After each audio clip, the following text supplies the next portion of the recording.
meekarantami salaaletti galaageessina sinjibbine yaa agarii nus balaadeessina agarii yaa agarii tokkicha qixxeenam sagalii agarii yaa agarii diinni simbaastuu galagalii agarii yoo wadaroo koruu waati agarii maal jettee laaltiree yaa ilma koo yaa ilma qawween dadhabee maalan godha sabbannuu garaa dadhabee qawweedhan si dadhabnan wadarootti si baasanii garaan na gubatee biyyaa na baasanii agarii ilma tullu iyyeessi ati morma laatteef boo'ee jira ol jennu alii akkatti bullu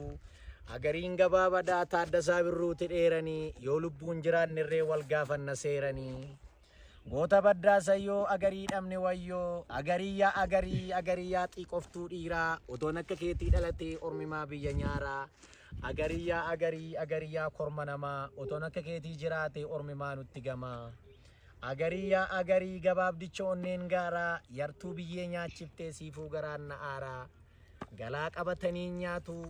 kitaaba agarii barraa'e bitadhaa dhalootaaf seenaa taatu badhaasoo dammeetiin barraa'e sanbata nu fuuldura jiru kana eebbifama koottaa irraa nafamu seenaa nama sadiiti agarii tulluu badoo dilgaasaa dargaggeessa gidduu kan onlaayinii irra deemaa ture xiiqoftuu dhiiraa asaffaa kuush sanbata dhufu kana eebbifamaa dargaggeessi oromoo qarreen koottaa bitadhaa seenaa gootaa dubbisaa irraa nafamu irraa nafinaa isiniin jedhaa galatooma.